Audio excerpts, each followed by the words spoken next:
मित्रांनो, ही जी कोथिंबीर तुम्ही बघतात ही पूर्णपणे आज 25 दिवसाची झाली आहे। त्यामध्ये आपण बघू शकता की काही जी पानं आहेत ती पानं पिवळी पडल्यासारखी दिसत आहेत। त्याचबरोबर कुठंतरी शॉक लागल्यासारखं आहे आणि पानांचं आपण जर व्यवस्थितपणे जर निरीक्षण केलं तर यामध्ये कुठंतरी मायक्रो न्यूट्रिशनची डिफिशियन्सी म्हणजेच आपल्याला जे सूक्ष्म पोषक तत्व जे पिकाला आवश्यक असतात त्याची डिफिशियन्सी आपल्याला यामध्ये दिसत आहे।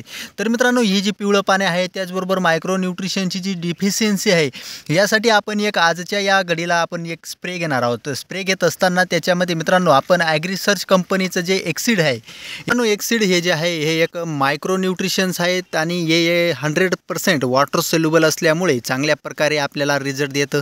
त्यामुळे मित्रांनो, ही जी मायक्रो न्यूट्रिशन म्हणजे सूक्ष्म अन्नद्रव्य आहेत यांची पूर्तता करण्यासाठी मित्रांनो एक्सिड या मायक्रो न्यूट्रिशनचा आपण वापर करणार आहोत। सोबतच मित्रांनो एक बुरशीनाशक देखील आपण घेणार आहोत। त्या बुरशीनाशकामध्ये आपण बघू शकतो की ॲमिस्टार हे बुरशीनाशक घ्यायचं आहे। याचा देखील चांगल्या प्रकारे आपल्याला रिझल्ट बघायला मिळत असतो। याचा जर आपण विचार केला तर हे एक आंतरप्रवाही बुरशीनाशक आहे, चांगल्या प्रकारे पिकामध्ये देखील काम करत असतं। त्यामुळे मित्रांनो आपण याचा वापर करत आहोत। याचा वापर करत असताना प्रति लिटर पाण्यासाठी अर्धा ml म्हणजे 100 लिटर पाण्यासाठी 50 ml ॲमिस्टार या सिजिंटा कंपनीच्या बुरशीनाशकाचा आपण वापर करणार आहोत। आता बऱ्याचशांना शंका आली असेल की तुम्ही ॲमिस्टार वापरतात तर मग ॲमिस्टार टॉप घ्यायला पाहिजे होतं। तर मित्रांनो आता बघू शकतो की आपण वातावरण जे आहे ते उन्हाळ्याचं वातावरण आहे। मग अशा परिस्थितीमध्ये वातावरण जर पूर्णपणे मोकळं आहे, चांगल्या प्रकारचं जर वातावरण आहे तर यामध्ये कॉन्टॅक्ट बुरशीनाशक घेण्याचं काहीही एक कारण नाही। मित्रांनो, कॉन्टॅक्ट बुरशीनाशक केव्हा वापरतात की ज्यावेळेस पावसाचं वातावरण असेल, वातावरण ढगाळ वगैरे जर असेल तर अशा वेळेसच आपण कॉन्टॅक्ट बुरशीनाशकाचा वापर करायचा आहे। अन्यथा जर नुसतं आंतरप्रवाही जे बुरशीनाशक आहे याचा जर वापर केला तरी देखील चांगल्या प्रकारे आपल्याला रिझल्ट हा भेटणार आहे। त्यामध्ये मित्रांनो हे जे एक्सिड मी सांगितलं, या एक्सिडमुळे मायक्रो न्यूट्रिशनची जी कमतरता आहे ती पूर्णपणे होणार आहे। तुम्ही पानावर व्यवस्थितपणे बघू शकतात की याच्यामध्ये सूक्ष्म पोषक तत्वांची डिफिशियन्सी आपल्याला दिसून येत आहे।